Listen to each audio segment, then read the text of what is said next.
किसी गांव में माधव नाम का एक किसान रहता था। वह बहुत आलसी था। वह या तो दिन भर इधर उधर घूमता रहता था या फिर अपने दोस्त राघव के साथ गप्पे मारता रहता था। उसके पास कुछ पुश्तैनी जमीन थी, लेकिन वह उस पर भी कोई फसल नहीं उगाता था। माधव की मां दुर्गा में अत्यंत आस्था थी। माधव की एक पत्नी थी जिसका नाम मीरा था। वह बहुत ही समझदार थी।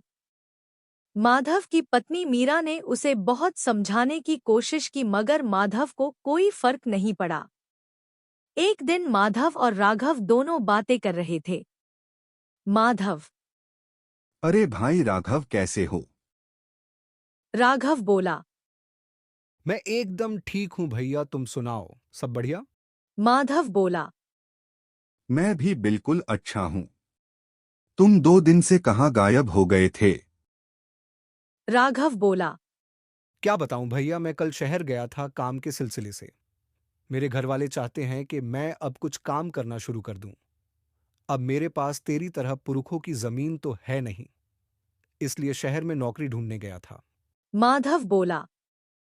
कर दी ना तूने भी पागलों वाली बात। भला काम करने से भी कभी कोई फायदा हुआ है?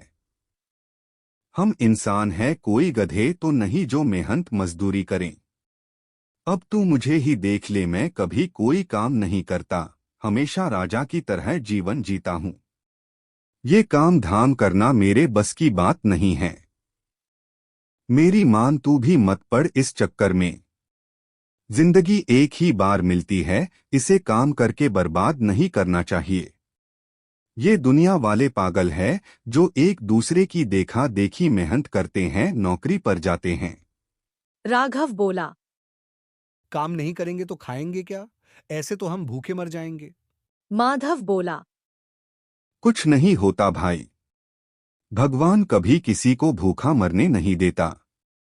जो किस्मत में है वो इंसान को जरूर मिलता है, इसके लिए काम करने की कोई जरूरत नहीं होती।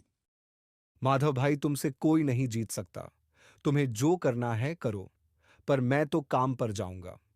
ऐसा कहकर राघव चला गया और माधव भी आगे बढ़ गया। मीरा ने दूर से उनकी बातें सुनी और वह मन ही मन बहुत दुखी हुई। उसने ठान लिया कि वह माधव से काम करवा कर ही मानेगी।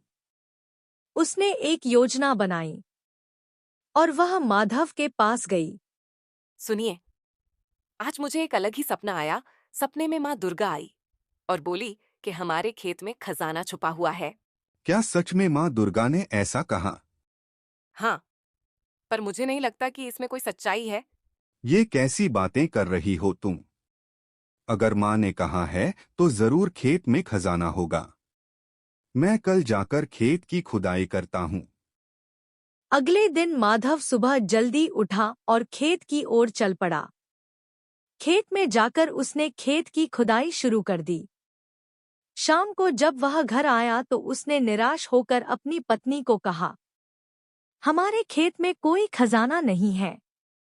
उसकी पत्नी ने कहा, आप निराश मत होइए, अब खेत की खुदाई हो चुकी है तो क्यों न उसमें कोई फसल बो दी जाए, इससे आपकी मेहनत भी खराब नहीं होगी। माधव को यह सुझाव सही लगा और उसने ऐसा ही किया। कुछ समय बाद मीरा ने उसे खेत की सिंचाई के लिए भी मना लिया। ऐसा करते करते अब फसल पककर तैयार हो चुकी थी। अब मीरा ने माधव से कहा कि इस फसल को काट कर बेच देते हैं। अब दोनों ने मिलकर फसल को कटकर बेच दिया और उन्हें बहुत सारे पैसे मिले। मीरा ने माधव को कहा कि ये वही खजाना है जिसके बारे में माँ दुर्गा ने हमें बताया था। अब माधव को समझ आ गया कि वह कितना गलत था। जीवन में कुछ पाने के लिए किस्मत के भरोसे नहीं रहना चाहिए। सफलता कड़ी मेहनत और लगन से ही मिलती है। तो कैसी लगी आपको ये कहानी, कमेंट में जरूर बताएं। Please like, share, and subscribe.